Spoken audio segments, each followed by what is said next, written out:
earlier promise, I brought a few books. Look. I want you all to be aware, and I wish that I could get every one of you to read. Yes, I know it's not enough that I want you to read 3 big books already. This one, The Sanctuary and the Atonement, Biblical, Historical, and Theological Studies, prepared by the Biblical Research Committee of the General Conference of Seventh-day Adventists. There's still copies of this in print, and you could read this right now and critique a good many of the papers and say what's good about them and what's not good about them. Okay? And let's see. The Israelite Sanctuary by Frank Holbrook. The Jerusalem Temple in the Hebrew Bible in its ancient Near Eastern context by Lawrence Garrity. The Heavenly Sanctuary in the Old Testament by Niels Erik Andreasen. Studies in Biblical Atonement, Continual Sacrifice, Defilement, and Cleansing in the Sanctuary by Gerhard Hasel. Studies in the Atonement 2, The Day of Atonement by Gerhard Hasel. Sacrificial Substitution in the Old Testament Sacrifices by Angel Rodriguez. The Judgment Scene in Daniel 7 by Arthur Furch. The Little Horn, the Saints in the Sanctuary in Daniel 8, Gerhard Hasel. The relationship between the prophecies of Daniel 8 and Daniel 9, William Shea. The 70 Weeks of Daniel 9, an exegetical study, Jacques Ducan. I assure you that when we get to these passages, we're going to rely on a good many of these essays. Poetic Relations of the Time Periods of Daniel 9:25, William Shea. The Investigative Judgment of Judah, Ezekiel 1-10, William Shea. That's all Old Testament studies. Then there's a section on New Testament studies, Raoul Dederin, Walter Speck, William Johnson, Mario Veloso, familiar names. And 3 historical studies. This would be after New Testament, Christian Church period, Paul Landa, Viggo Norskov Olsen, Cedric Ward, Richard Rice, David Duffy, C. Mervyn Maxwell, Arnold Wallenkamp. Part 4, Theological Studies. The Role and Function of the Sanctuary Services, William Hyde. Subjective and Objective Aspects of the Atonement, Edward Heppenstall. And then I'm happy to say that I wrote the last 3 chapters of this book, We Must All Appear, the Investigative Judgment Theme in the writings of Ellen G. White. The Mighty Opposite, the Atonement of Christ in the writings of Ellen G. White, Part 1 and Part 2.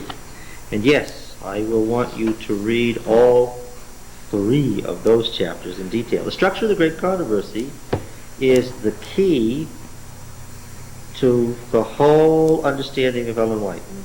If we could get down the central structure, and we may stop somewhere along the way, and just go through these 3 chapters, so we can nail down what Mrs. White herself said that everything she wrote was about. What was the real reason she wrote?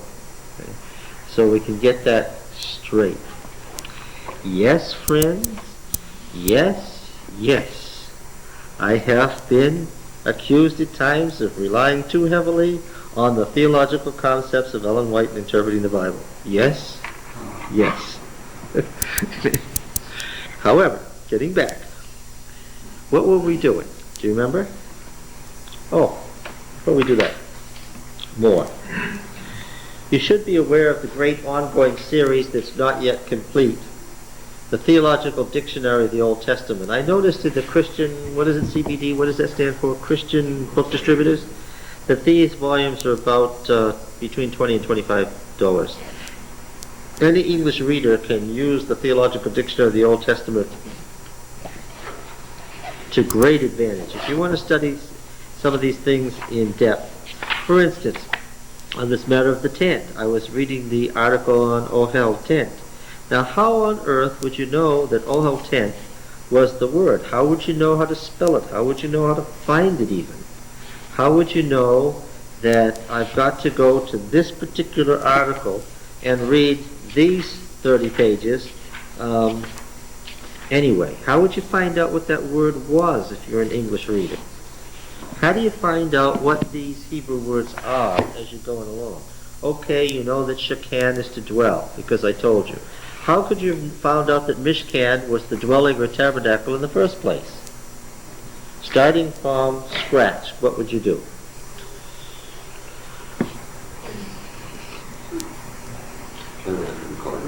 Look in the concordance. Yes. What concordance? Yes. There's still one standard answer to that, to this very day. To think that a book that was completed in 1890 is still the standard reference work is an amazing achievement on the part of James Strong. What's interesting is that he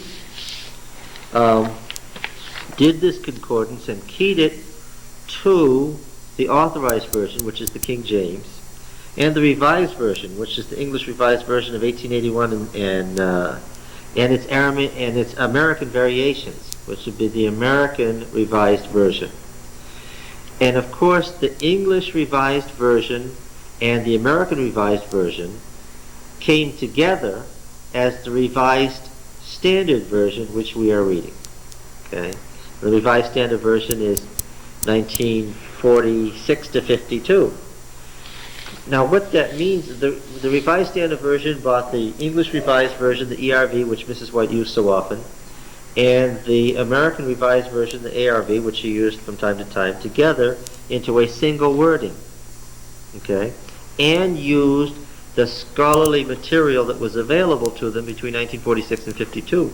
The reason for a new Revised Standard Version is that the Ugaritic text, the Eblaite text, and of course, the Dead Sea Scrolls primarily have changed the understanding of a good many words and passages. Therefore, the new Revised Standard Version changes the wording in places where it absolutely wasn't correct. But the point of what I'm saying is that if you have a King James Bible or if you have a Revised Standard Bible, either one, you can use those words and use this and find out what the word was. How do you do that? Well, let's say, let them make me a sanctuary that I may dwell among them. Exodus 25:8. Isn't that the wording in the RSV and the King James too? So okay, so I'll go over here to sanctuary. This is just alphabetized here. All right, so under sanctuary, Sanballat, we're getting close. Samaria, so we're right in here somewhere. Sanctuary. Sanctify, sanctuary. Okay. I find Leviticus 25:8, let them make me a sanctuary that I may, and I see in the right-hand column that it's word number 4720. All right. So now, what I do is I go back to the back section here. There's a Hebrew section and a Greek section. I'm going to the Hebrew section, and I'm going to look up word 4720. Okay. You can't do Bible study without a concordance.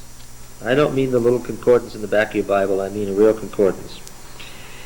And I find out that the word here is mikdash, because of course sanctuary is mishkan. This is mikdash, and the root is kodesh. I find it here, and I even find an English transliteration of how to pronounce it. Okay, it tells me not in the modern phonetic things that you have to have a key to modern phonetic symbolism to understand how to pronounce it, but in a way that's pretty obvious how to say mikdash. And it says from 6942, a consecrated thing or place, especially a palace, sanctuary, whether of Jehovah of idols, or asylum, chapel, hallowed part, holy place, sanctuary. Well, if I wanted to find the root, it's from 6942. I'm sure if I go over to 6942, I will find that it's QDSH, Kodesh. Okay.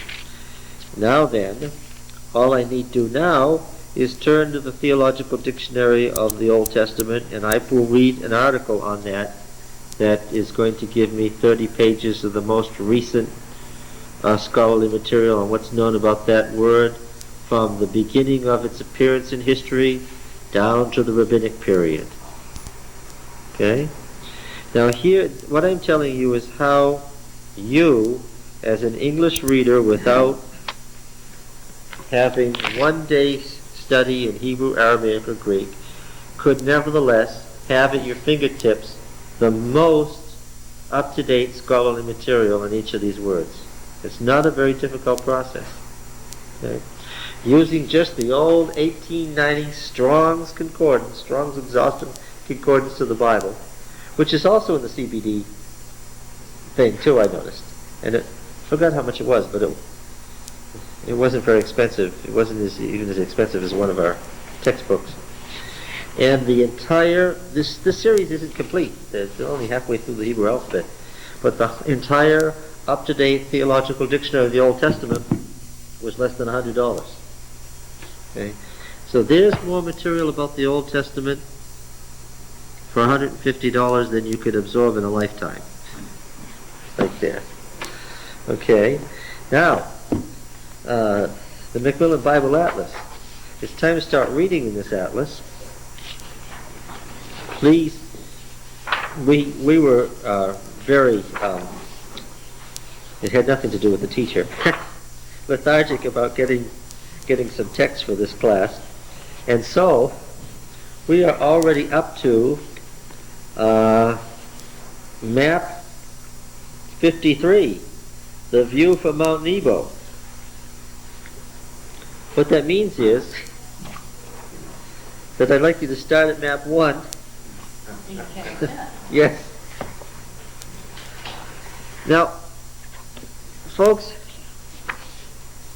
the Leon and Aharoni was the last word in biblical geography. The land of the Bible, the book we're going to use, is the classic biblical geography. It is the biblical geography. And this atlas by Aharoni and Aviona, I noticed that CBD described it as the Bible Atlas, and I would say that's correct. This is the Bible Atlas. You have the distillation of a lifetime of study by two of the ultimate Jewish scholars in the field. This is not just a fun book. This is a wealth of information. You will notice that they follow the late date of the Exodus. Okay, you'll notice it's 1290 instead of 1450. We understand that. That's an issue that we can work around. But this, read through the materials, the prose, and look at the maps. Physically look at the maps. The routes in Palestine. There's just, once you get used to where the roads are, all of this stuff that is described in the Bible will cease to be a mystery. I had a very strange experience having gone to Palestine for the first time after years of study. It's very strange, never been to a place but know where you are.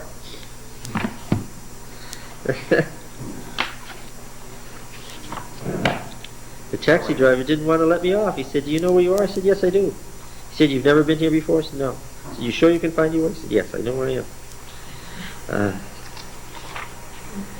By the way, John, comment on this Bible Atlas. Somebody from Westminster Seminary just literally a couple of weeks ago gave me a book. It has a bibliography of like the greatest books you could get in different areas for pastors. I was just flipping through it. It said, the Bible Atlas. It said that in the best books for Old Testament study? Yeah. I can't say enough good about it because I think it's a stunning achievement, and it brings to the layman an incredible amount of information for its size and price. Okay?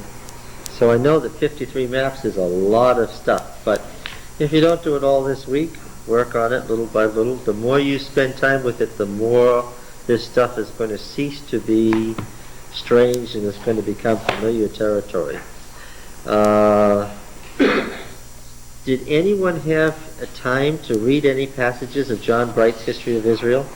I'm just curious, how many of you have read some part, 10 pages or more, of Bright's History of Israel? What do you think? How did you find it? It's interesting to read a history textbook, isn't it? About the Bible. Yes. Of course, once we get to the actual period of the conquest, we're going to spend more time actually referring to page by page and line by line. We're actually beginning with chapter 3, Exodus and Conquest, basically because the earlier part is just historical background. We can't say enough about the patriarchs that dates. When you talk about the history of Israel, we can talk about the history of Israel because Israel was a nation that is referred to constantly in ancient sources. Can't talk about the patriarchs in quite the same sense. Why? There's no extra biblical material about Abraham, Isaac, Jacob. Right? Does anybody know, just throwing this out of curiosity, do you know when Israel first appears? What's the first extra biblical reference to Israel anyway? Does anybody know? Yes, in Egypt, that's correct. On Pharaoh Meneptah's wall, carved somewhere in the 1220s, there's a reference to the people of Israel, and it has the sign for not a settled people but a nomadic people. This is late in the period of the Judges, but we already know from archaeological evidence that when Israel conquered Palestine, they didn't settle down and build cities. They continued to live in tents. They continued to be tent-dwelling nomads like the patriarchs for most of the period of the Judges. Okay. All right. Now, a word about the priestly writer and his achievement. I know it may come as a surprise to say, well, the priestly writer says the seventh was hidden in creation and revealed at Sinai. But you must understand that the priestly writer is the basis of Seventh-day Adventism. Much of Adventist theology is drawn from him and him alone. In fact, I think it's safe to say that without the priestly writer, there couldn't have been any Seventh-day Adventism. Well, a few of the things that I've noticed is that he is the first great biblical writer who wants you to understand the concept of progressive revelation. We don't say truth is progressive. I hear that phrase from time to time, and that's not correct. Truth isn't progressive. Truth is absolute. What is progressive? Our understanding of truth is progressive, yes. And that's what progressive revelation means. When early Adventists talked about the present truth, what did they mean? Truth as it had come up to that point. Did Ellen White hold that the present truth was complete at her death?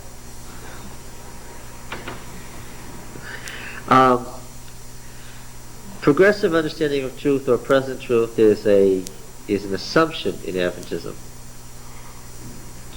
How about this? The second one, successive restoration of hidden truth. In his covenants, he says that each covenant resulted in a restoration of something that was lost in sin and had to be restored. What's the whole idea of Adventism? We're saying, the Reformation revealed some things, but what? But it wasn't complete. There were more things to be restored, right? What's the ultimate thing we say was lost and needed to be restored? Yes, right. Right. Now, in his successive covenants, he said that each covenant restored a lost facet of truth that was basic to an understanding of God. This is very important. Right? It's also very significant that he says that God's greatest revelation was at Sinai. That God tabernacling with man, that God coming down and dwelling among men, was the ultimate revelation. Okay? That when God tabernacled with man, that was the greatest revelation of God there could be. And that what he was calling people to do was to get back to that original revelation. Okay? See, Adventism doesn't teach that our ideas are new ideas, but what? A restoration of old ideas. There is subconsciously in people's minds the idea that the older a religion, what? The more true it must be, right? Catholicism appeals to this all the time. Well, what is that? Oh, I got to tell you a story. And this will be interesting for the folks who are watching these tapes from far off. Here in Massachusetts, in the post-war period, there was an old-style Catholic priest who, young man, who taught at Harvard University, and he would go out preaching in the streets. Now, when I say old-style, I mean medieval. He taught that Which post-war? First World War, Second World War. Pardon me, Second World War. Yeah, I'm not old enough for post-war to mean anything except the Second World War. Some of you may. Be simple. I'll stop there. Now, this particular individual taught that the only salvation was in the Roman Catholic Church, and that if you didn't take the sacraments of the Roman Catholic Church, you would be bound to hell. Well, at least he was consistent, right? His great problem was that the superiors that he had were working their way politically into the power structure of Massachusetts, and were working with the old Brahmins, the old Protestant families, and really did not, wanted to talk about ecumenism, and really did not need a priest saying that if you aren't a Catholic, you're going to hell. This was not very appropriate. This man's name was Feeney. Now, in due course of time, what do you think happened to Father Feeney? He was excommunicated. Now, you see, there's a French bishop that says the same thing today. He wants to have the Mass in Latin and have the old style. There's kind of a catch-22 in the Catholic who says you got to be a true Catholic to be a Catholic. You got to preserve the medieval Catholicism. That's the true religion. And the Pope's wishes are absolute, when the Pope is saying this is not what we want to hear. There's kind of, you got to remember, the papacy is both a religious institution and a political institution, right? Okay. So in due course, Father Feeney was excommunicated, and he came out here to Harvard, Massachusetts, next door, and he founded a monastery there. What is it called? St. Benedict's. Yes. And obviously the whole idea of the Benedictines, the Middle Ages, you could see the whole reason for that. And as you go today, it's still a thriving monastery, right? And there's a very interesting book. You remember Henry David Thoreau's famous book, Walden. And a young man who grew up, who was the son of a family who came under Father Feeney's influence, and the mother became a nun, and the father became a priest, and they ceased to live together, and he was one of the children who was raised as a non-family child as a result of Father Feeney's in their strict medieval Catholicism, and he wrote a book entitled Walled In, as a pun on the name Walden.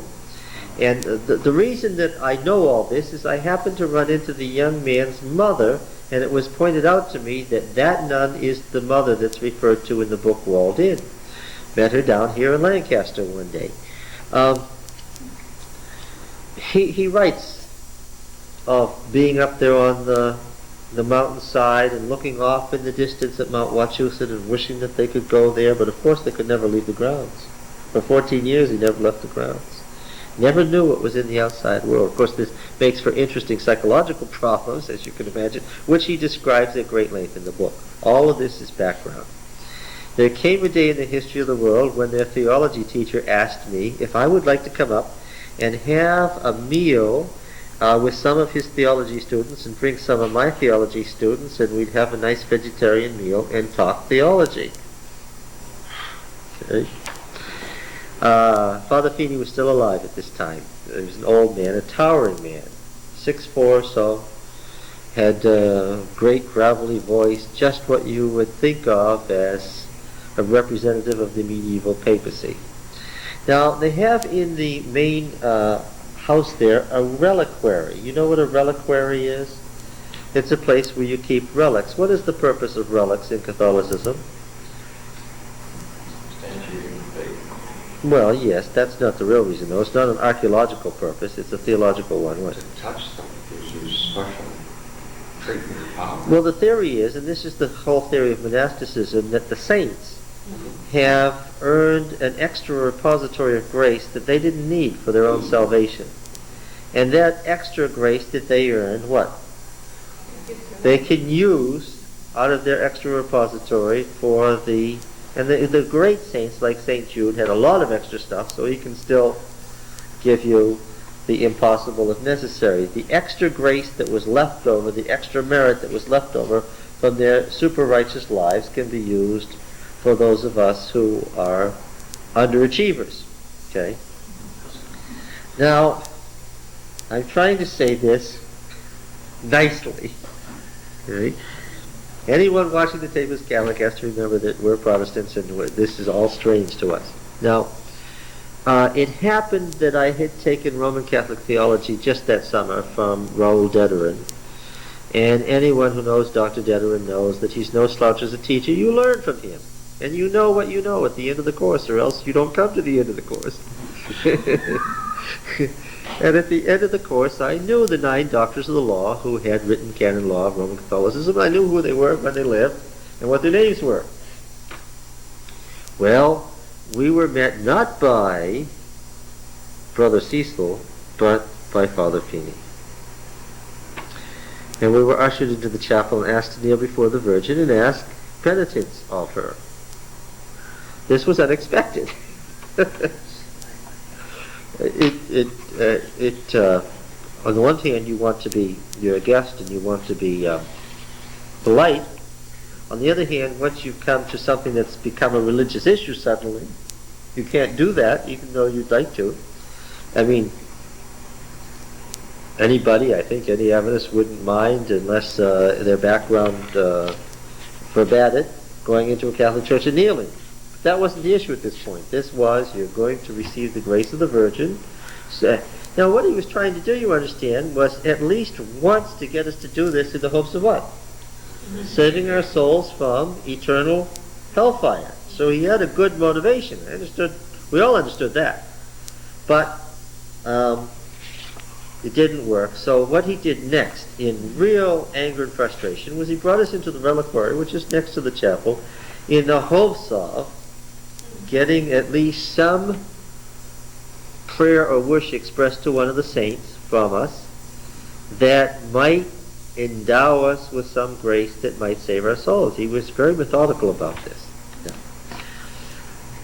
He brought me to a shelf, and he presented me on this shelf with relics of all the canon doctors of the law who had created the canon law of the church.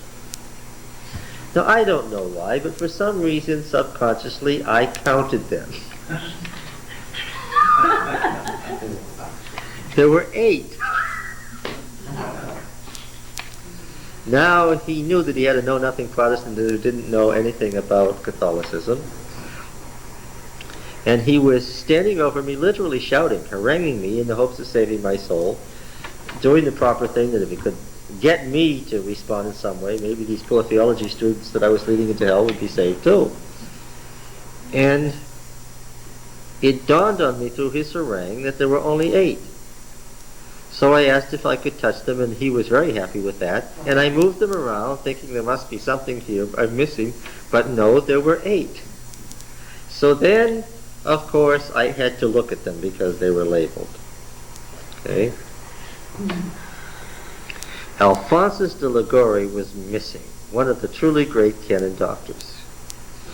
And I pointed out to him there are only 8. This stopped him in mid-harangue. What? He said. What? I said there are 9 doctors of canon law, and there are only 8 relics here. Alphonsus de Liguori is missing. Now he did what I did. He began moving them around and counting them, looking for the missing Alphonsus. I don't know what part of Alphonsus would have been in the relic, but anyway, it was gone. It was simply not there.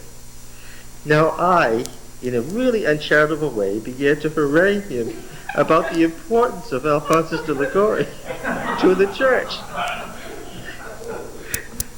This resulted in a thoroughly embarrassing scene for everybody who was present. My shouting at him about the missing Alphonsus, he shouting at me about the missing grace and so forth. And so at that point, Brother Cecil came and rescued us all and escorted us to dinner. Now, all of this was by way of preface to get to the point of the story. It was Friday night and the sun set. And Brother Cecil said, the sun's going down and this begins your Sabbath, doesn't it? By way of opening parley, to which I said, no, it's not our Sabbath. He said, what? I said, not our Sabbath. Always described in the Bible as whose Sabbath? It's Sabbath of Yahweh, not our Sabbath. There's nothing to do with it. It's his property. It's described as his property. Not our Sabbath. Well, what do you think he said? What do you think he said to that? That's right. It's God's Sabbath what? Of course the church, by its power invested in the keys, Luke 16, what? Changed it to Sunday. Now all the Protestant nonsense was gone, right? We didn't have to argue with the Baptists or the disciples of Christ. All the nonsense was gone, right? Because I'm not defending a halfway step. It's either the authority of the Bible or the authority of the church. That's the issue. And we agreed that that was the issue. No historical arguments about what happened in the first century or the 9 texts in the New Testament that may mention the first day of the week. All of that is beside the point. That is not the issue. The issue is authority. Okay? Now, he said it this way. It was very interesting. He said, you see, it is all very well for you to interpret the Bible and say the Bible says. But you've got to remember that the church pre-existed the Bible. This canon in the New Testament with these books, this was put together by a series of meetings of church fathers, right? The great councils. The early councils in the first 4 centuries of the Christian church, by the bishops, determined the canon. The Shepherd of Hermas was thrown out, which was already in the canon, and the book of Revelation, which had been thrown out, was brought back into the canon. That was the decision of the church. Therefore, when I appeal to the Bible and say the Bible says, right, you're appealing to that which the church created. It was because the church kept the documents like the... Which came first? The church or the Gospel of John? The church or the Gospel of Luke? Which came first? Well, no, just which came first? The church. The church. The church was in existence, and to serve the church's needs, pastors and teachers and apostles did what? They wrote, you get it? Which came first, the church or the letters to the Corinthians? The church, which came first, the church or Peter's epistles? The church, which then found it necessary to write the epistles. You understand the argument? Therefore what? If the writings of the canon are the writings of the church as it found necessary at the time, then what? Yes, then the church should have authority over its own writings to tell the members of the church what those writings mean. You understand?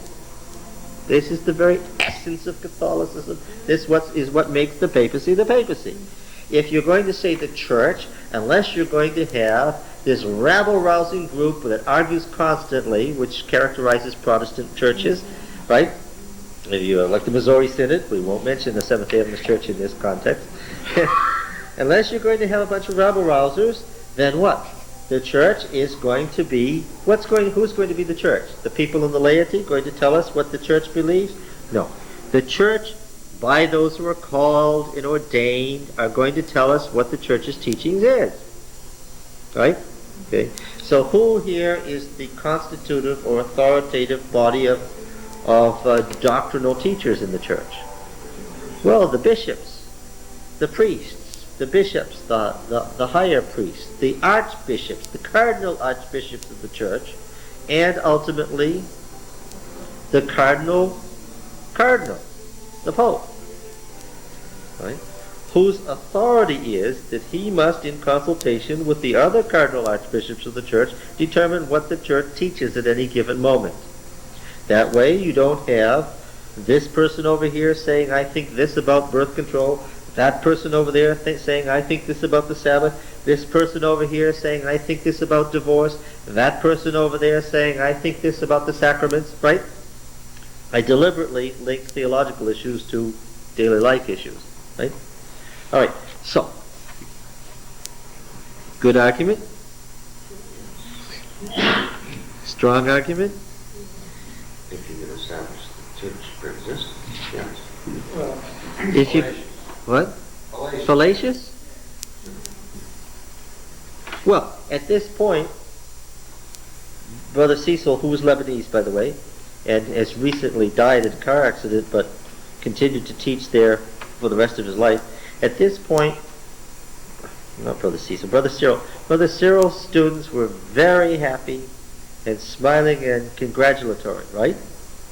Because this is the ultimate argument of Catholicism, right? But you know, Okay. as Adventists, it is not explained. Maybe the ministers understand it like that. But you get people in the church who go out to start giving Bible studies and they don't understand. Well, now wait a minute. This is a real power that's happening. Oh yes, okay, And yes. they think it's just something we Make can an play assumption with. about what the ministers understand. No, Yes, no. you do. I would certainly like to hear you. I think unless. Well, no, I want to discuss it for a while before I tell you what I said over the stuffed grape leaves. By the way, Father Feeney had withdrawn at Brother Cyril's request because it was obvious that his emotional desire to save our souls from hell was so great that it would not be possible to have a theological discussion. And the purpose of this for both Brother Cyril and myself was training theology students. Okay? And we understood that. That's what we were doing. Right? And Cyril said directly that I want you to meet a pure form of Protestantism. Okay? And of course, if we're going to talk about Catholicism, I just as soon deal with medieval Catholicism, which is the true form. You know, all the political changes are only the surface. Let's talk about the depth of what Catholicism really is. That's the best way to find out. Okay? So what do you think? I would say the authority for the Bible comes from God and more directly through the prophets or the inspired persons and not necessarily through the church. Where do you get that idea? That the authority comes from these inspired persons? Where do you get that idea? Well, all the prophets say the word of the Lord to Jeremiah or You're making an appeal again to what? Listen to his Protestant soul. You're making an appeal to what? He's making an appeal to the Bible and your personal understanding of the Bible. What had Cyril just said? The Bible came from the council. The Bible came, the canon was created by the church. Don't tell the church what you think about it. I suppose ultimately it might get to be a circular thing, as if you take as an axiom that the church is the authority, then you won't be able to prove otherwise. You'll just have to destroy everything else in accordance Yes, with that. of course. If you begin with the presupposition that the church created the Bible, then what? You know right away that Protestantism is what? Protestantism must do what? Must now rejoin the Catholic Church. Why? Immediately. Why? Because all forms of Protestant teaching are what? Are appeals to the Bible. You may not agree with the Church of God minister that the New Testament changed the day to Sunday, but what are you arguing? You and he are reading through the 8 or 9 references that may be to the first day of the week, and what? You're arguing their interpretation, and you both have a presupposition. And what is it? Because you're an Adventist and he's a disciple of Christ, and you're both Protestants, and you're engaging in this argument, you're arguing with a common presupposition. And what's that? Authority of the Bible. The Bible's authoritative, and we, by studying it, what? Can figure out what we're supposed to do. Okay? It's a thoroughly Protestant presupposition. Had no place in this discussion because it's the Protestant principle, and it's just disallowed if, in fact, the Bible's the creation of the church. Okay, so keep going. You might say it was the creation of the church when it was pure, but not when it was... No, the Bible pre-existed the church. The Bible pre-existed the church. This goes back to the great Hebrew fathers, and at least the Pentateuch, and later the Pentateuch, and the addition of the prophets was not something the church had anything to do with. The Bible in Jesus' day was nothing that the Catholic Church could lay claim to any relationship to. It was already the Bible. It was already the Scriptures. It was already the prophets. Unless you want to generalize church to include God's people back. No, we're talking about the keys and Peter and the whole scene. The Bible's here before Peter. There is an unspoken assumption there that the Bible is the New Testament. Yes. Okay. All right. So now let's. The Old Testament, Yes. because it's so troublesome. That's right. So the first thing I said to him was, you've taken half the Bible, or 1/3 of the canon, and actually when you add the Deuterocanon of the Roman Catholic Church, Jubilees and all those books, the New Testament is only 1/4 of the canon, and you've taken 1/4 of the canon and equated it with the whole Bible. And actually, what do the New Testament writers appeal to for authority? Do they ever use proof texts? All the time. In fact, Jesus himself, what? Constantly. Yes. Remember this. I've said it many times, but remember this. The founder of Christianity and of Christian teachings was not Paul and not Peter. When they used proof text, when Paul used a proof text in Romans, where did he get the idea from? From accepted Christian teaching that this is how Jesus interpreted the text. Okay? When Peter used a series of texts in the first 11 chapters of Acts, and he used them in a certain way, where did he get the idea to use them in that way? Yes, because Jesus had said, remember the story of the road to Emmaus? Beginning at Moses, he explained in the scriptures all the things pertaining to himself. The Christian church was an interpretation, a rabbinic interpretation of the entire Old Testament. There were other rabbinic interpretations of the Old Testament. The Essenes were one. The Sadducees had another, and the Pharisees had another. This was another Jewish interpretation of the Old Testament. And it was thoroughgoing and it was complete. It was an interpretation of the Old Testament, and whose interpretation was it? Right. It was the interpretation of Jesus. Yes, okay. And he clearly did things in his life, made statements, made certain movements, caused things to happen, did things to people to cause them to react in certain ways, so that what? So that they would fulfill certain passages in the Old Testament. Yes. Now, all right, so let's go further. Let us say that we will grant the church as the continuation of Judaism as the true people of God. Well, let's say that the church, that Catholicism is just Israel, that it's just a continuation of the true people of God. All right? Now what are we going to do? Well, isn't the Old Testament the creation of the church then?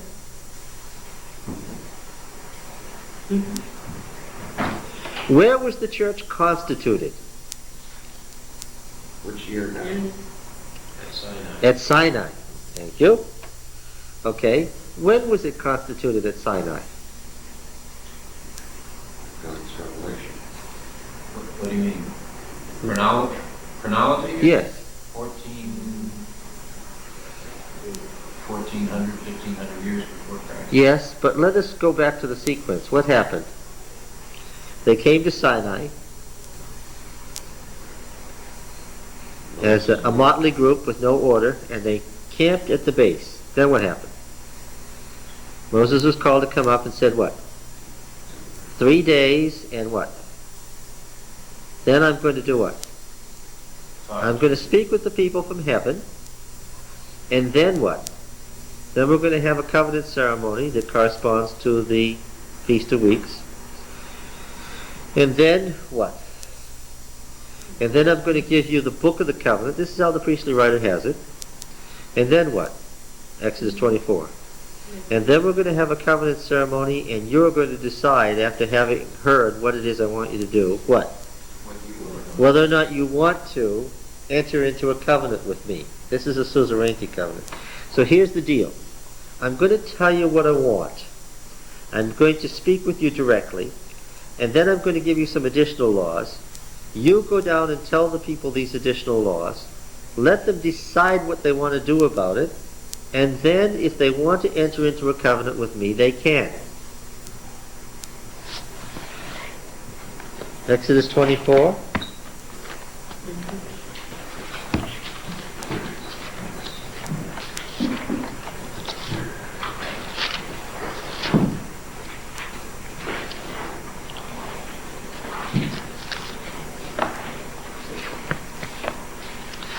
All right, the whole covenant code of Exodus 20 to 24 is included here. And he said to Moses, "Come up to Yahweh, you and Aaron, Nadab and Abihu, and 70 of the elders of Israel, and worship far off. Moses alone shall come near to Yahweh, but the others shall not come near, and the people shall not come up with him." Moses came and told the people all the words of Yahweh and all the ordinances. All the words. What are all the words? The 10 Commandments. And what are all the ordinances? All the laws in the covenant code here. And all the people answered with one voice and said, "All the words which Yahweh has spoken, we will do." And Moses wrote all the words of Yahweh, and he rose early in the morning and built an altar at the foot of the mountain and 12 pillars according to the 12 tribes of Israel. And this is the ritual of covenant making that they followed. We're going to see in Micah from Shittim to Gilgal. You remember in the spring covenant ceremony, they reenacted this every year. They set up the 12 pillars in a circle at Gilgal. Gilgal means the circle. Okay? That ancient site which was the base, the war camp of the conquest. We'll talk about the ritual conquest and the reenactment of the Sinai covenant at Gilgal presently. But in any case, they offered sacrifices, peace offerings, and Moses took half the blood and put it in basins. Half the blood he threw against the altar. He took the book of the covenant and read it in the hearing of the people. And they said, "All that Yahweh has spoken we will do, and we will be obedient." Moses took the blood and threw it on the people and said, "Behold the blood of the covenant which Yahweh has made with you in accordance with all these words." Okay. Now, do you get it? What's the point that I'm making? What was the point that I made to Brother Cyril? Well, this was saying that God's words preceded the church, because the church was created as this agreement with God following What words? the Ten Commandments. Yeah. And so what did I say? I said to him, "Cyril, I'll grant you Luke. I'll give you Matthew and John and Romans. Tell me what Isaiah means.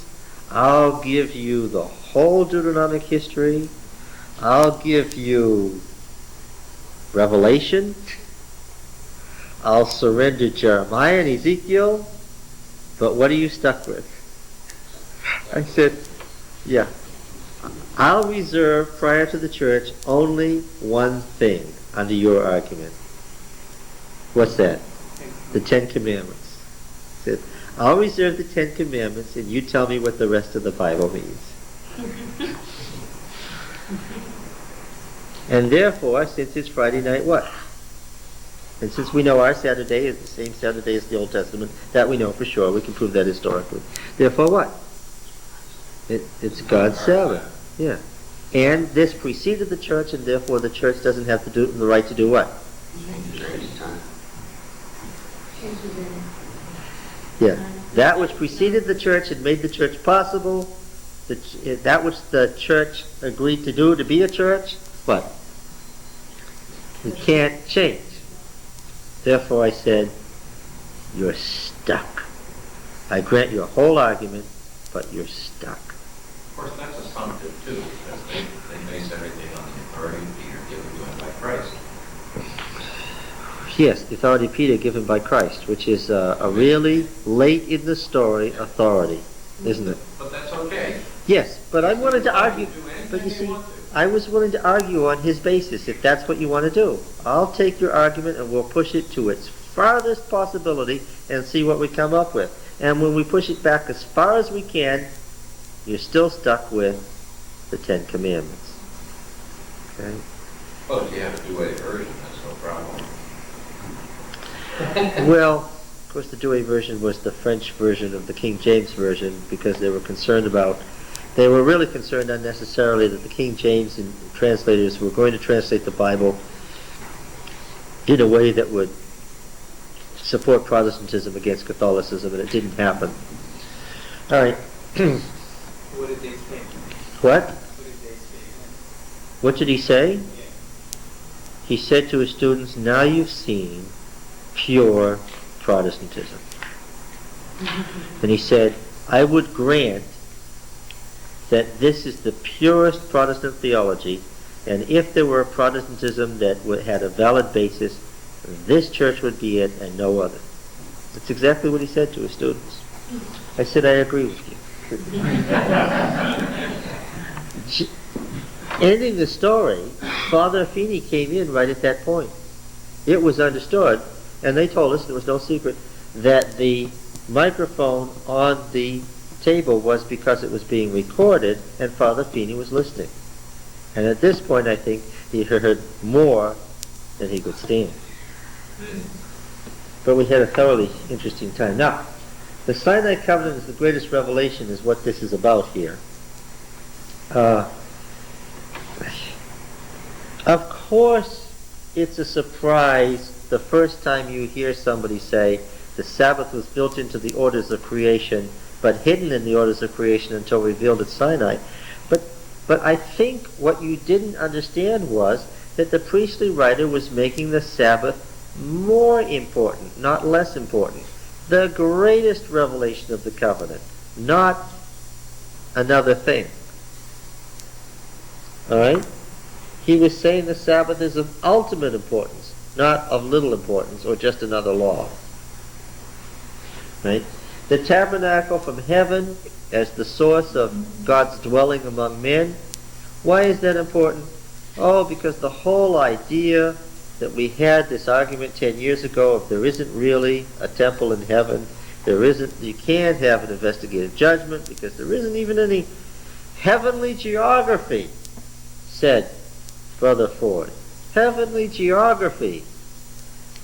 Well, if heaven is a real place, then you could say geography if you wanted to make it that simplistic. Yeah. But the priestly writer says that there was a tabernacle in heaven from which the one on earth descended. Yeah. Now, covenant law epitomized by the Ten Commandments. That's a point that I've been making right here.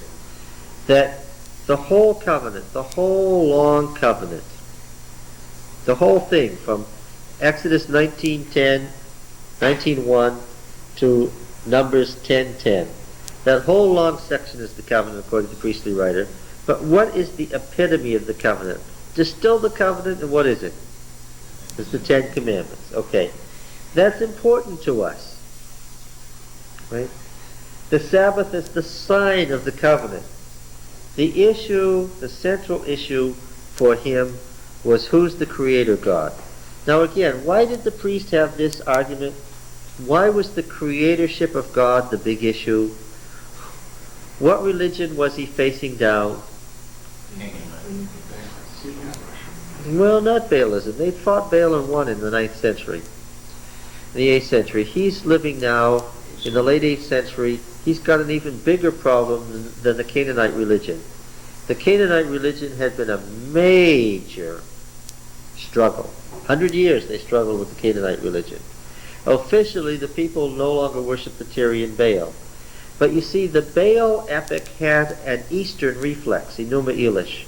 Most scholars today realize that the Enuma Elish, the creation hymn of Babylon and Assyria, was an Eastern takeoff on a Canaanite original. Oddly enough, in the 19th century they didn't know this. In 19th century liberalism didn't know this. This is why Spicer's Genesis was criticized, because it relied on Babylonian relationships.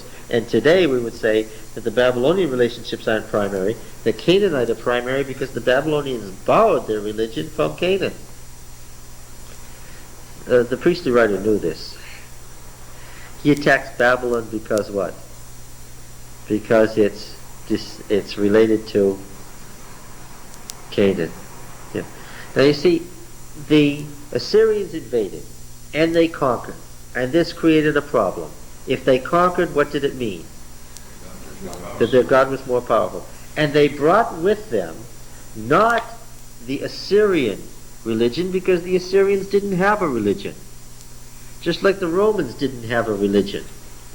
The old Roman household gods disappeared almost immediately. Where did the Romans get their religion? From the Greeks. And when it came to theology, the Romans didn't have any. The whole Roman pantheon, the whole thing from beginning to end was from Greece. In the same way, the Assyrians didn't have a religion. Where did they get their religion from? From Babylon. When the Assyrians conquered Babylon, they thought it was wonderful. They proclaimed that far and wide because Babylon was the holy city of Mesopotamia, and the Babylonian religion was their religion, that they had borrowed the Babylonian religion. And when they came flooding into Palestine and they won, what did the Hebrews say?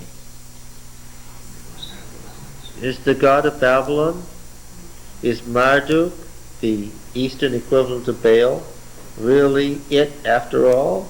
Is the Enuma Elish the true story of how things came to be? All right? And so the priest had to deal with this. And that's why the Creator God was the central issue. Why? Because remember, the Enuma Elish says very clearly, how did the world and the cosmos happen to exist? Go back to the old cosmogonic pairs. How did they exist? They evolved from pre-existing nature. You've got to understand that all of these ancient religions were evolutionary in nature. Well, yes, El, the father of the gods, was the last of the old cosmogonic pairs to survive when all the others had died. And then, of course, you moved on from El to Marduk or Baal, depending on whether you're in East Semitic or West Semitic. But it was an evolutionary religion. And that's why they worshiped nature, because nature was self-existent. Of course it makes sense to worship the forces of nature. Why? These forces of nature personified should be worshipped. Why? They are self-existent. The big deal with the Sabbath in the priestly writer, the big deal about the Sabbath and creation was what? That unlike these religions, Elohim, El Shaddai, Yahweh, is what? Is he one of the forces of nature? No. Where in nature is he? He created it. He created nature, but is not himself nature. And which of the forces of nature can you therefore worship? None, because he demands exclusive, because Yahweh is a jealous God, unusual. He's jealous. And what? You worship something else and what? You worship the forces of nature and what?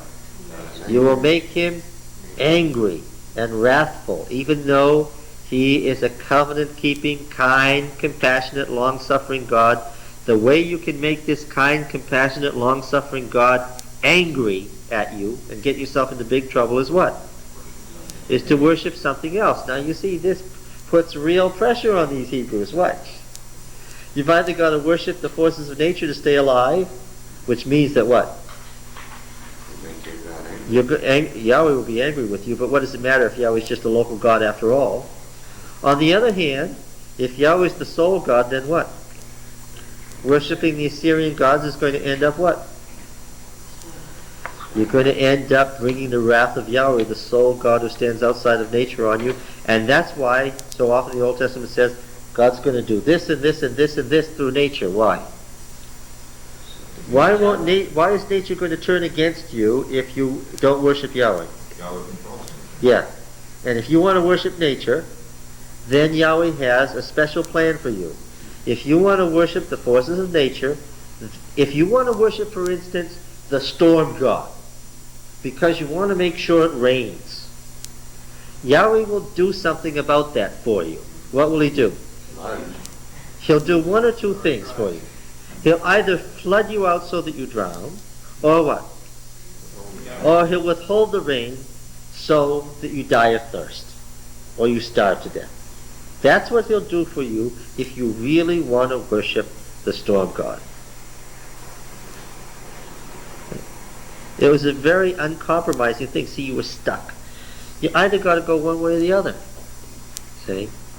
And so the Sabbath as the special point of evolution or creation. We think this is some sort of 19th or 20th century AD argument. That's because everybody thinks that their time is the center of all time, right? This was the argument in the 8th century. Missed that, you missed the point about why the priestly writer wants you to know that the Sabbath was part of the orders of creation, because the Sabbath is about the Creator God who stands outside of nature, creating nature all at once. Why about the all at once business? What was that about?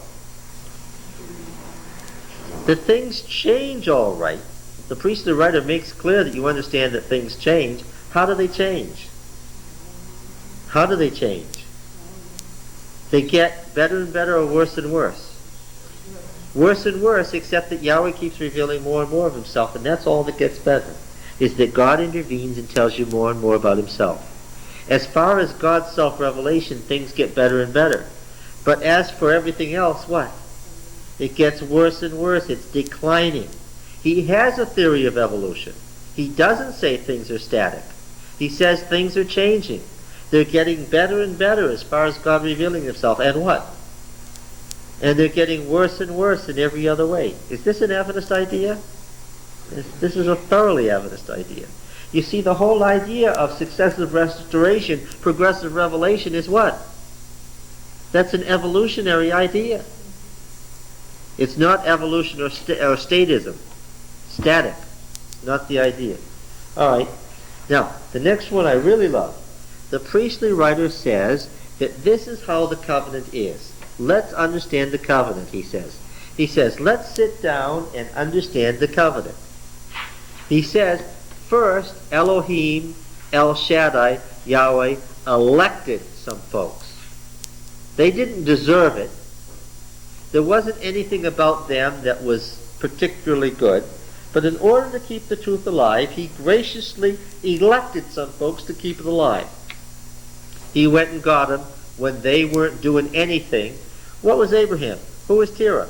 They were from the line that had already lost the covenant, and they were pagans. They were idol worshippers, right? And he told them when they crossed the river to put away your foreign gods, your strange gods, right? He had to go get these pagans, and he elected them. This is grace, right? Noah found grace, the priestly writer says. Abraham found grace. Hanan, grace, election. Something you didn't deserve, right? Okay, then he graciously elected them and made an offer. Do you want to be my people? And he let them say yes or no. But if they said yes, then what? Then they had to follow the conditions. Did you follow the conditions in order to get elected? No. Once having been graciously elected, then what?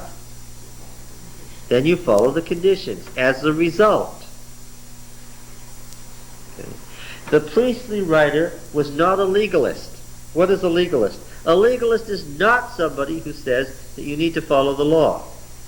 A legalist is somebody who consciously or unconsciously, ignore that, or unconsciously what?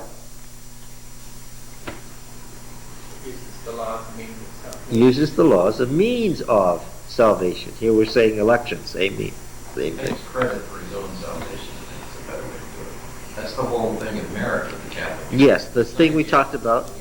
Yes, this thing we talked about of leftover merit from the saints. That's legalism. Okay. Where does the merit come from? It comes from God. So the priestly writer is not a legalist. He says it was God's gracious act that caused this election of Abraham, of Noah, of Abraham, of Jacob, of Israel at Sinai. How were they doing down in Egypt? They'd become pagans. Did they deserve it? No. But he went and got them anyway. That's grace. Now then, if you want it, here's the deal. I'm offering it to you. It's for your own good. Life will be better. Do you want it? Then what? Yes, we want it, and what you've said we'll do. The works what? The works are the result of the election. But he's not an antinomian either. He has all these laws there for a reason. He doesn't want them wandering off and becoming pagans.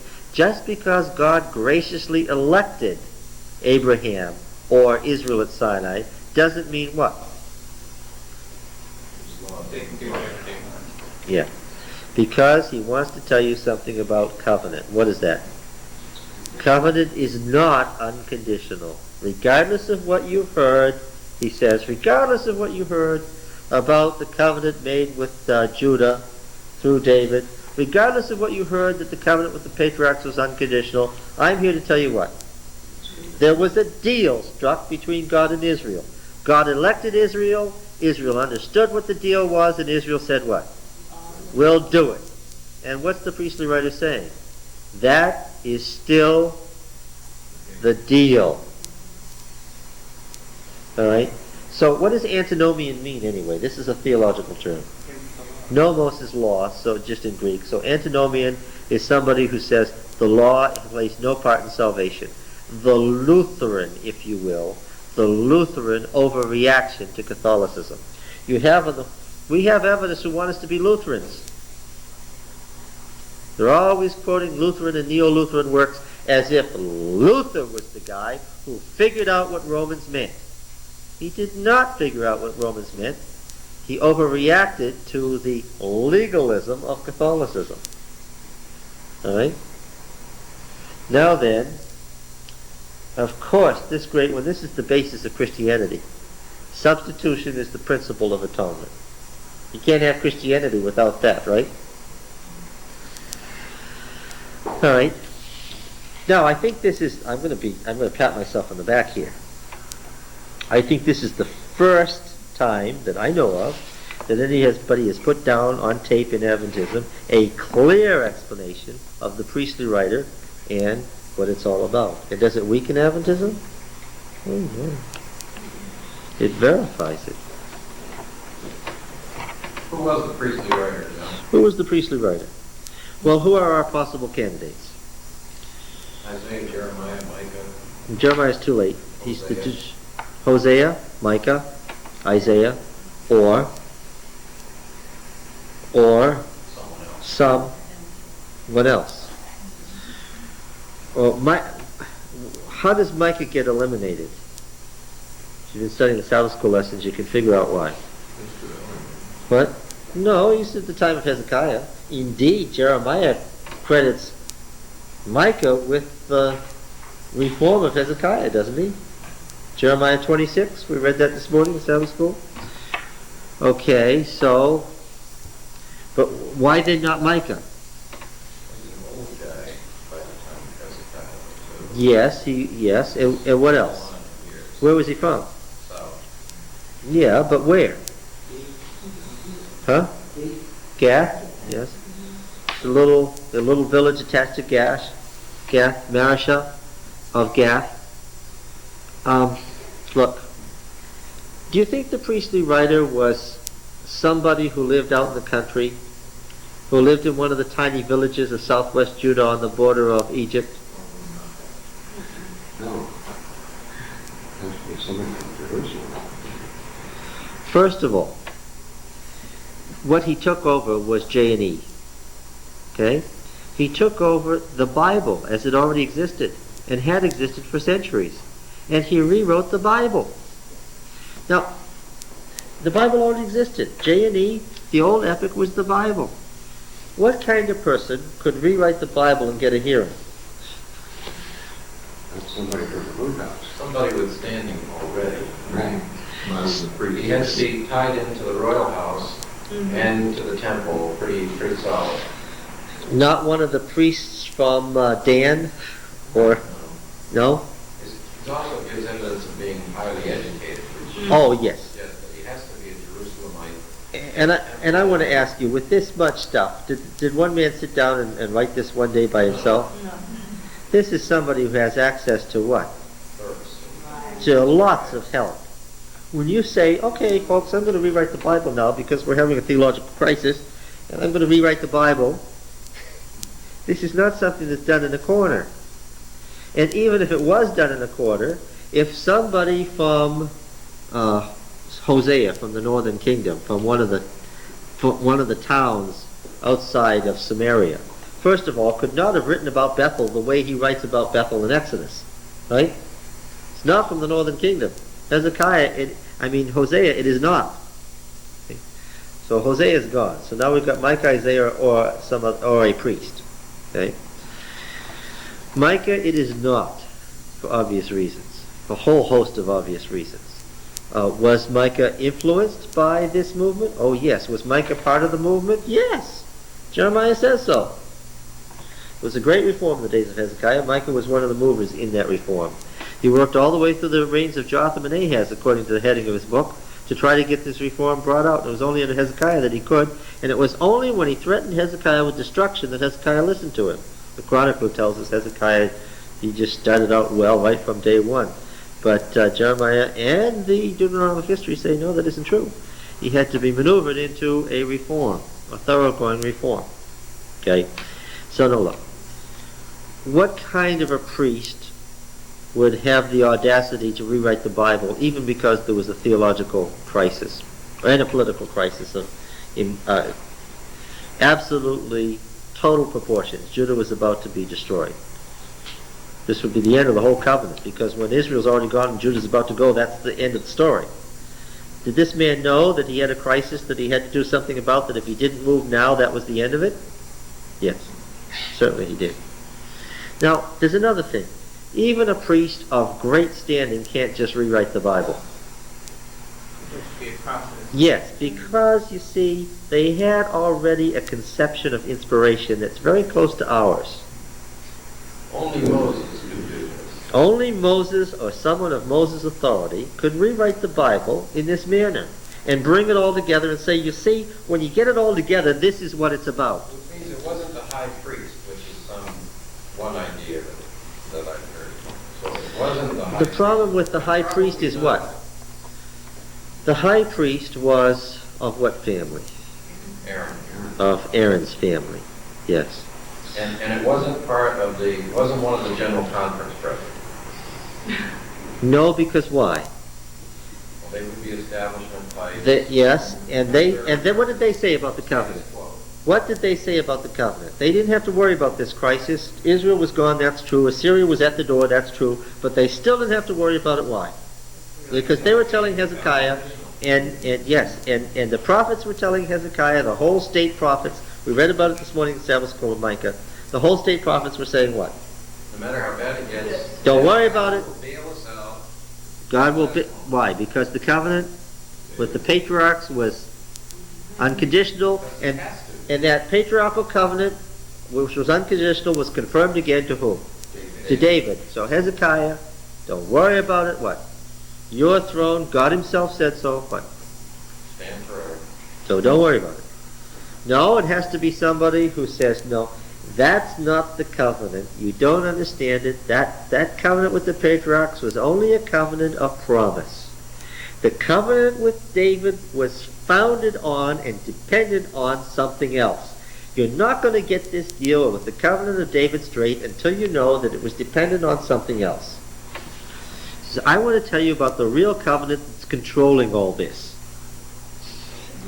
And what is that? That's the covenant at Sinai. And the covenant with David has no sense or validity independently. It's only a codicil. You know what a codicil is? It's a little legal addition to a legal document. Okay? In line with what the legal document has already said. The priestly writer says the covenant with David was a codicil that was written on the bottom of the conditional covenant at Sinai. Okay? And he says, I'm here as the authoritative representative of Moses, who is inspired by the Spirit of Yahweh to tell you what it's all about, friends. And you're not going to disagree with me because you know what? Yeah. Because you know that I have the authority of Moses by the Spirit of God that's in me to tell you what it's all about. I'm the inspired writer here. I'm the prophet, and you're what? And you're the folks who, like in Moses' day, enter the covenant and get the blessings and the curses. And I'm telling you what? Unless there's a real big change, you're headed for what? The curses. And that Micah over there from southwestern Palestine is right when he says that Jerusalem and the Temple Mount is about to become a forest. Okay? Now, so, While we can't prove it, this leads us in a certain direction. We've got to have somebody who is authoritative, that the people recognize as inspired, is a leading figure, is from Jerusalem, is connected to the temple, but is not an Aaronite, is a leading priest that nobody would dare cross, who could tell the priests and the prophets, this is the way it is, and tell the king, this is what you better do, because if you don't do what I'm telling you, you're going to be dead. Was there such an individual in the time of Hezekiah? Yes, there was. Do we know that person's name? Isaiah. Yes, we do. His name was Isaiah. And it's not surprising that there's more literary relationships between the priestly writer and Isaiah than any other book. Because Isaiah just wasn't a person, he was a school. How do we know he was a school? He tells us he was a school.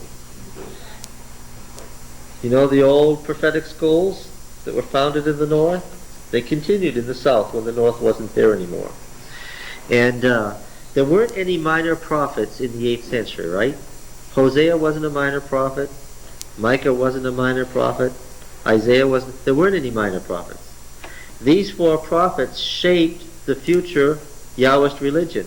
Without those 4, there wouldn't have been anybody else. Those 4 people kept this religion alive and going.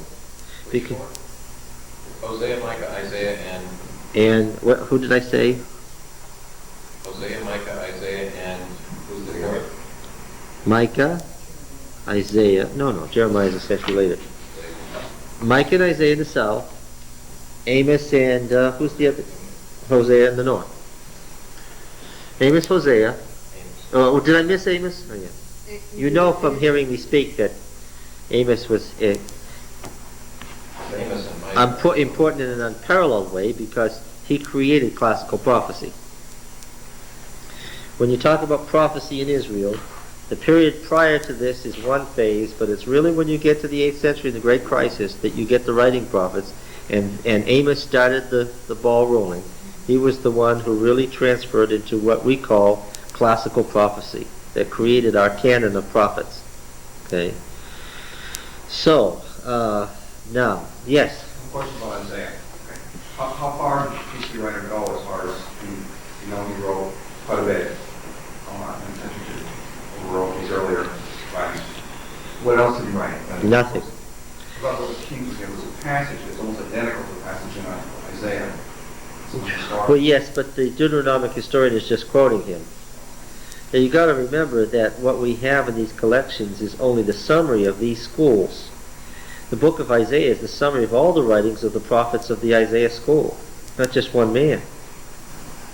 Okay? It's a giant collection of, and what we have in the priestly writer is a theological program. This was a programmatic study. He laid out a theological program. If what he says is true, what does Judah have to do? It has to give up the whole idea of relying on the Davidic covenant as nonsense and what? Start all over again with a different view of covenant based on Sinai. Right? The other thing about Isaiah, isn't there the legend that he was on in behalf? Yeah, it's just a legend. You don't think that happened? No. Maccabees says lots of things. Maccabees says that Jeremiah stole the ark and hid it in a cave. Again, I want to continue reading these royal psalms because I want you to understand what they were up against. We read Psalm 89, right? Do you feel like it's coming together? Is it beginning to gel and make sense? It's very persuasive, John. Thank you. No, I mean that it's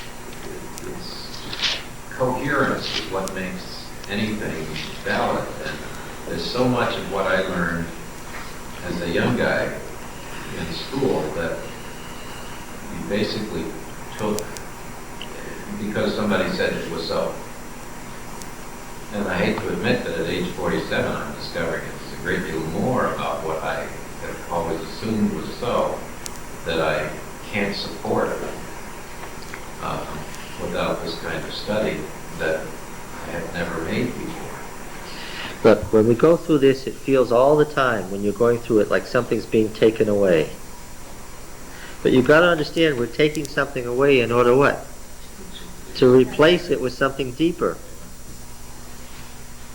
Right? When do you publish? What? When do you publish? Well, we're publishing it right now on the tape. I keep coming back. This is the electronic age. This is the best way to write a Bible commentary. Yes? Everything is successive and more truth later and stay with the program and keep up to date. Why in 100 and some odd years aren't we doing that? Look, I want to say something about Ellen White for the sake of some folks said, now we're sending these tapes to a man who's a strong spirit of prophecy man. Almost as a plaintiff. Please don't say anything about Mrs. White that he might get upset about. Look, here's what happened. Prophets arise, the gift of prophecy arises as necessary. And the truth was almost extinct in the early 19th century, and they began to study about the second coming of Christ, but everybody had an idea. And there was no way to choose among the 30 ideas which idea was right. What, you see? And there wasn't any biblical background where you could say, no, that idea is crazy, that doesn't fit with biblical theology, this is the correct idea. And Ellen Harmon had an early vision recorded in early writings. She's taken off to heaven, she saw the heavenly temple. She went into the heavenly temple, she saw the ark. The ark was open. What was inside it? The 10 Commandments. Then what? Around the 4th commandment there was a halo. She was told, you don't like this idea about Saturday being the Sabbath. Did she react well to that? No, that was Joseph Bates' idea, right? Remember that? That was Joseph Bates' idea. And what did she think when she heard this idea? By her own statement, what did she think? She did not accept it. She thought that was Judaizing, that it was legalism, that it was another form of fanaticism, right? Yes, it started with the Seventh-day Baptists, which were the Anabaptists, all the way back to the Reformation. And yes, by Ellen Harmon's time, it was 400 years old. It was not a new idea, and it was not a recent idea. The Seventh-day Sabbath was already recovered in the Reformation, but she didn't know anything. Can we grant that? All she knew was she didn't like this idea. And by the way, this is what gives me a considerable faith in her, is when she says what? I came to these ideas not as preconceptions, but what? Against my will. These ideas about diet and temperance, and Saturday is the Sabbath, and a heavenly sanctuary, she came to believing them, every one, to be fanaticism and something she wanted to have nothing to do with. Okay? That gives you some confidence. Okay? Now, what would the priestly writers say about you went to the temple in heaven and saw the ark, and in the ark the 4th commandment had a halo about it? What? That's exactly right. That's exactly right. But would she have had the ability to know that that was right? No. No. Now, okay, Ellen, who are you? Are you a prophet? Well, no, I don't think I am. Well, then what are you, Ellen? Well, I've been told to say I'm the messenger of the Lord. I don't know why. Okay? Well, that's the Malach Yahweh, the member of the heavenly council who was invited to come into the council and hear the deliberations and decisions of the council and to proclaim them. What was the technical term for the prophet in the Old Testament? The prophet was the Malach Yahweh, a technical term that was developed from the old office of the messenger of El in the old Canaanite religion. It had a history. It was 800 years old when the prophets adopted it. But the technical term for the prophet was, the true prophet was the Malach Yahweh, the messenger of the Lord. Did Ellen Harmon know this when she was 17? Did she know this? I don't think she knew it the day she died. But what do I say? She died in 1915. 4 years later, somebody went out to Palestine with a spade and what? And the ancient world came back. All at once, the ancient world came back. And what? And 50 years later, the true prophet would identify themselves as what? The messenger of the Lord. That's the only correct designation for the true prophet, as opposed to the cult prophets. All right, I say correct. Correct in a way that could not have been known by the person involved to have been correct. And now I'm not validating Ellen White on the basis of her own writings. Why? Or her interpretation of the Bible. We hear Adventists do this all the time. It drives the folks from the Church of God crazy. Why? Because now you're going in a circle. You're using Ellen White's interpretation of the Bible to prove that Ellen White was right, and that's right? Who's that going to convince? Now what we should do is what? Prove that Ellen White was right. How? From the Bible this way to Ellen White, not reading it backwards. Yes. Okay? Now then, we were in Psalm 89.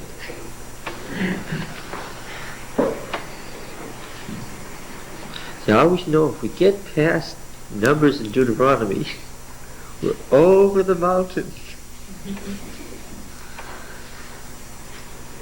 Do we all agree that Psalm 89 made David's covenant as absolute as it could be? Look, in this interpretation in Psalm 89, the covenant with David is built into the orders of creation, right? Right? Sun, moon, and stars, right? The priestly writer says there was a covenant built into the order of creation, folks. There sure was. You catch it?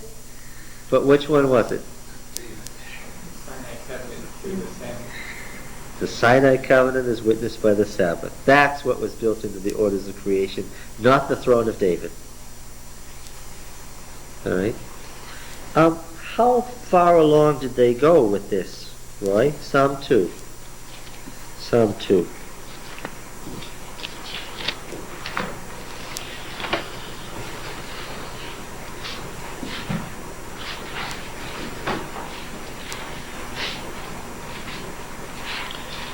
This is the coronation hymn. If you don't know that, then you can't figure out what Psalm 2 is about. It's a very annoying psalm if you don't know that it's a coronation hymn, because you don't know whether it's talking about Jesus or what. All right? The Messianic King is being anointed on the holy hill, and his destiny is to rule all the nations in God's name. Why do the nations conspire and the peoples plot in vain? The kings of the earth set themselves, and the rulers take counsel together against Yahweh and his anointed, saying, let us burst their bonds asunder and cast their cords from us. And you see that Yahweh's rule over the world is through whom? Through the anointed king on Zion. Right? This is the Judean state religion. He who sits in the heavens laughs. Yahweh has them in derision. Then he will speak to them in his wrath and terrify them in his fury, saying, I have set my king on Zion, my holy hill. So what should the surrounding nations do? Should they obey or disobey the king in David's line? Obey or what? Or God will strike them from heaven. Now the king speaks. He speaks to the nations. I will tell the decree of Yahweh. He said to me, you are my son. Today I have begotten you. When did the individual become the son of God? When he was anointed, at the moment he became king. Ask of me, and I will make the nations your inheritance and the ends of the earth your possession. You shall break them with a rod of iron and dash them in pieces like a potter's vessel. This is God's decree to the house of David. And so the speaker says, in behalf of the king, this was the high priest, now therefore, O kings, be wise. Be warned, O rulers of the earth. Serve Yahweh with fear, with trembling kiss his feet. Now you can't kiss Yahweh's feet. But whose feet can you kiss? You can kiss the king's feet. Lest he be angry and you perish in the way, for his wrath is quickly kindled. Blessed are all who take refuge in him. Okay? Now, I don't want to undermine Davidic theology to the point of mocking it. It's just that the way it's construed can lead you down a road to disaster. You understand? The priest says, if you take this adoptionist theology of the Davidic covenant and you go run with it as an unconditional covenant, what's going to happen? Judah's going to be destroyed. Indeed, he says, it's this that has caused the low spiritual condition of Judah. He says, this is the cause of our trouble. If you believe, now, Adventists take note. The priest says, if you believe that God has made a deal with you as a people, that you will always be his people, no matter what you do, then the result is going to be spiritual decline for obvious reasons. Why? You got a deal without responsibility, without response, right? And the result is going to be what? You're going to go downhill, and what will God do? God will cast you off. Okay? And now, of course, why do we not throw out this Davidic theology and say it was all a mistake? Because, of course, this Davidic theology becomes the basis of Christianity. Jesus was fulfilled. Well, yes, the whole deal of these Messianic Psalms is quoted all the time by Jesus, applying them what? To himself. Saying, I'm the divine Son that was to come and rule all the nations with a rod of iron in the eternal decree made between the house of David and the son of David that was to come. That's me. Okay, so Jesus didn't do away with them. He subsumed them. See? Alright, so that's Psalm 2. Let's read, we've already read Psalm 89. What's Psalm 48?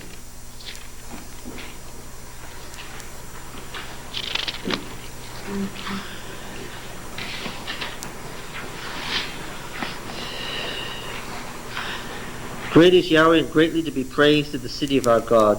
His holy mountain, beautiful in elevation, is the joy of all the earth. Mount Zion in the far north. By now you can interpret that, right? Mount Zion in the far north. What? It's equating the historical Jerusalem with what? With the cosmic mountain? Yeah. Mount Zion in the far north, the city of the great king. Within her citadels God has shown himself a sure defense. For lo, the kings assembled, they came on. This is the beginning of mythology. The Davidic king is going to be surrounded by the nations. As soon as they saw it, they were astounded, they were panicked, they took to flight. Trembling took hold of them there, anguishes of a woman in travail. By the east wind thou didst shatter the ships of Tarshish. As we've heard, so we've seen, in the city of Yahweh of hosts, in the city of our God, which God establishes forever. You get the implication. The nations surround Jerusalem and what? And they're destroyed. So Jerusalem is what? Jerusalem is forever. And of course, again, the New Testament just grabs this theology. Jerusalem will be surrounded by the evil nations and they will be destroyed. But what? It's the heavenly Jerusalem that becomes the heavenly counterpart, right? We've thought on thy steadfast love, O God, in the midst of thy temple. As thy name, O God, so thy praise reaches to the ends of the earth. Thy right hand is filled with victory. Let Mount Zion be glad. Let the daughters of Judah rejoice because of thy judgments.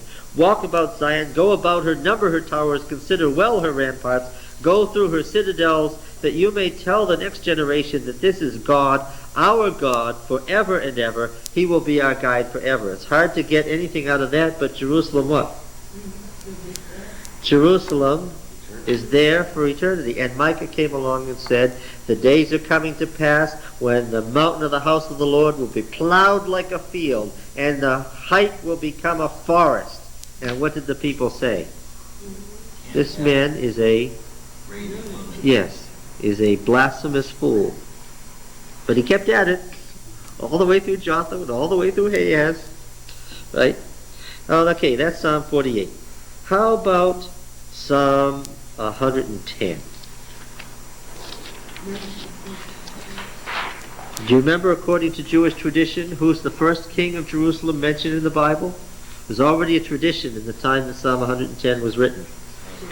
Melchizedek, king of Salem, to whom Abraham offered tithes. Right? Melchizedek the priest king. Yeah. Melchizedek. My king is righteous. Zadok. The priest in the line of Aaron. Yeah.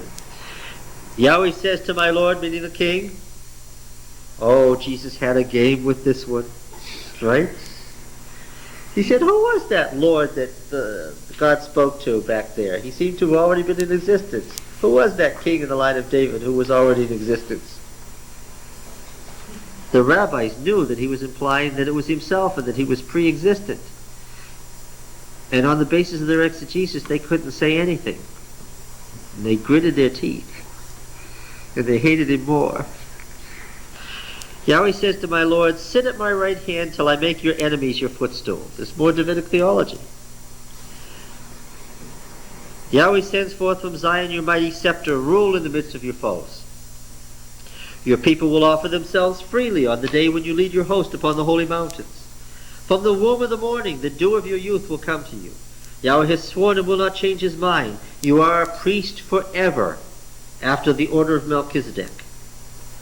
The Lord is at your right hand. He will shatter kings on the day of his wrath. He will execute judgment among the nations, filling them with corpses. He will shatter chieftains over the wide earth. He will drink by the brook by the way, therefore he will lift up his head. The day of Midian, the day of Gideon, when he destroyed 32,000 people with 300 men, right? Okay? So, it's the destiny of the Davidic king. When the nations surround him, what? That's the moment when what? God will rescue him. So, the people of Judah sat there and said what? Not to worry. Yeah. This is what we knew. This is what we've been saying ever since David. The nations are going to surround us and what?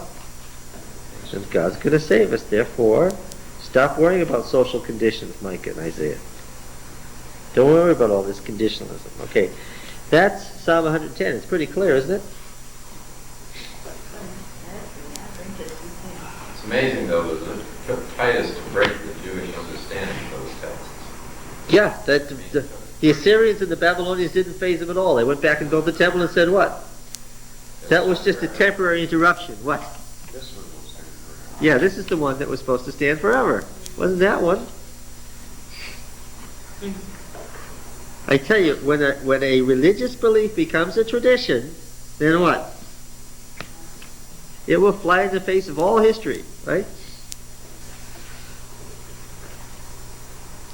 Okay, there's a psalm in our Psalter, the existence of which is amazing. There's actually a psalm in here that shouldn't be here. How it got here and escaped being expurgated is unknown. Psalm 132.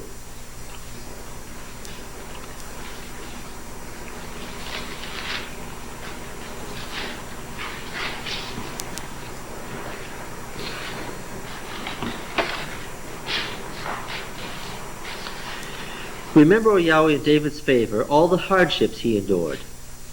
How he swore to Yahweh and vowed to the mighty El of Jacob, I will not enter my house or get into my bed. I will not give sleep to my eyelids or to my eyes or slumber to my eyelids until I find a place for Yahweh, a tabernacle for the mighty El of Jacob. This is David's oath. Remember that? This is also described in 2 Samuel 7. He said, I'm not going to, it actually says my pillowed bed, or my domed house. Okay? And David is pictured as living in total luxury, and he says what? He's had a life of hardship, and now he's suddenly in luxury, and he says what? I'm not going to live in this luxury until what? Until I find a tabernacle for the mighty El of Jacob. So, they're looking for it. This is quite different from the story in the Deuteronomic history. He's looking for the tabernacle. Now, in the Deuteronomic history, he knows where it is. But here, he's pictured as looking for it. And verse 6, Lo, we heard of it in Ephrath. Somebody said what? The line pictured it as what? It's a rumor. Somebody says what? I think the tabernacle you're looking for is somewhere in the province of Ephrath. It's right south of Jerusalem, his own home province. We found it in the fields of Jair. Now what is this psalm saying now? What is this?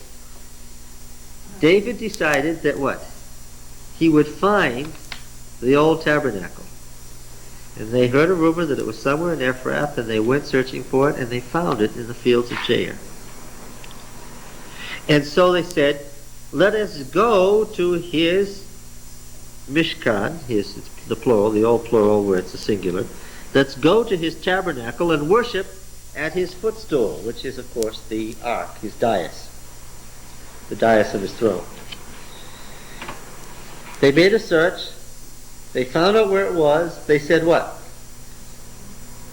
Let's go there, to that tabernacle and worship at the dais of his throne. And here's the old thing from Numbers 10 that Aaron said when the ark was moved. Arise, O Yahweh, and go to thy resting place, thou and the ark of thy might. Let thy priests be clothed with righteousness, and let thy servants shout for joy. For thy servant David's sake, do not turn away the face of thy anointed. So let's go worship at his tabernacle. Let's do obeisance at his, it means literally bow down, put your forehead on the ground in front of his ark. Now, here, David gets favor because he does what? Because he does what? He goes and finds the lost tabernacle and ark and does obeisance at them.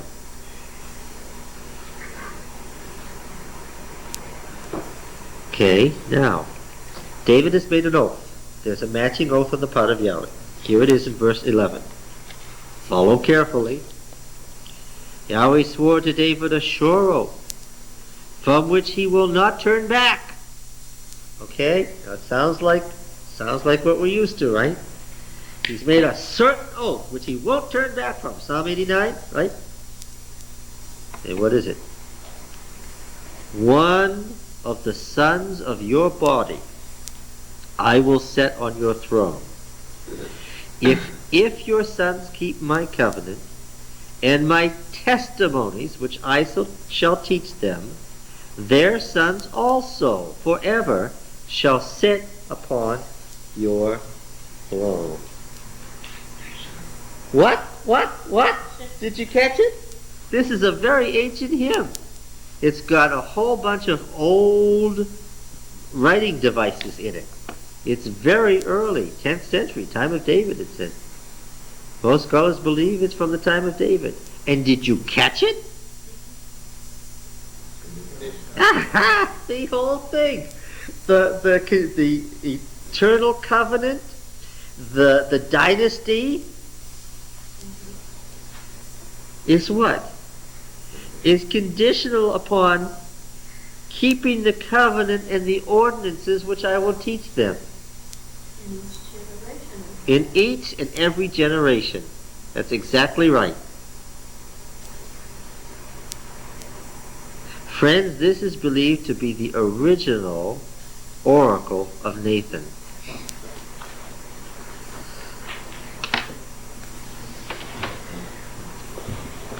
Now, do you understand why I said that it's surprising that this psalm survived? Let me tell you something. This is the one and only recitation of the covenant with David, which is what? Conditional. Now, do you understand why the priestly writer said, no. Not any unconditional deal with David that protects Jerusalem forever in the temple. What? He claims that the covenant with the house of David was one of the conditional promises of blessing that was a codicil on the bottom of the covenant at Sinai. What does it say in Psalm 132? It says that's what happened. And this old psalm is the key to everything. For Yahweh has chosen Zion, verse 13. He has desired it for his habitation. This is my resting place forever. And all of this stuff that's repeated elsewhere has what? Has these two verses of conditionalism in them.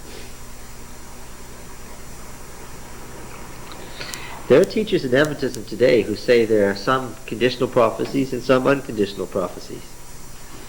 Ellen White says all God's blessings and cursings are conditional. Now you're going back to quoting statements from Ellen White again. Yes, what does Mrs. White say? The promises and threatenings of God are alike conditional. Well, that doesn't apply to the second coming of Christ. Oh, really? That doesn't apply to our eschatology. Oh, that doesn't apply to Christ saving the world. What was the cup trembling in his hand for? He could even then return to heaven, she said. Yes, and if so, what? Then all those promises, what? Yeah, yeah. Oh, and the thing and this was the way that the teachers of the church chose formally to answer Dr. Ford. Well, yeah, there are some prophecies that are conditional, and yeah, some of them could have been fulfilled by the end of the first century, like you said. But then there are other ones that aren't conditional at all, that like the 2,300 days that had to be fulfilled as they were written. Oh, okay. Some prophecies are conditional and others aren't. And the ones like the 2,300 days are unconditional. How do you know that? Well, it seems to be written that way. Is this the way to study the Bible and interpret the Bible? It seems to be. Then what? Then what I'll tell you is I'll become a super dispensationalist. Right? Those ones were conditional, they didn't happen, but what? But these ones over here that happen to equate with Adventist belief, what? Those are the unconditional ones, you see? It's just that you didn't get it, Desmond Ford and your followers. You didn't get it. The ones that we say are going to happen were unconditional. Was Ford impressed with that argument? No, he was not. I don't think he should have been. And that's the current teaching of the Adventist Church. And what did the priest try to get across? That what? The highest revelation of God was at Sinai, and that was what? That was conditional. Do you get it? If everything flows from a conditional promise, then everything else is conditional as well. All the statements about the eternal throne, the eternal temple, the impregnable city, if they're all based on one conditional statement, then what? Well, it started with Adam and Eve in the garden. It was conditional. Yeah, but as soon as you say that, you say that the whole eschatology of the Adventist Church, how it's going to be and how we're going to be, is what? On what? Covenant Now, promise. there's a good biblical theological answer. Yes. First, understanding what the covenant means. Yes, yes, yes. You have to read through the covenant first. Yes. What? But it keeps coming back then to we will do obedience. Doesn't it? Yes, obedience not in order to be elected, but what? Because Since we've been elected and have been the recipients of God's grace, then what? and we can be. Then we will be obedient because that's part of the deal that God said. It says, right, God can make you obedient. Yes, that's part of the deal. Well, Ellen White tried to explain this in simple 19th century Victorian English. And what I'm telling you is, it's already there. We can arrive at it. Right? And without worrying about little details that, that's not what Ellen White was writing about. What she was writing about was this, the central issues of the great controversy. Okay, I think we got it. We'll do some more of this covenant with David, conditional, unconditional theology next week, and then we'll wrap it up, and maybe we'll have slides the week after that. Bye.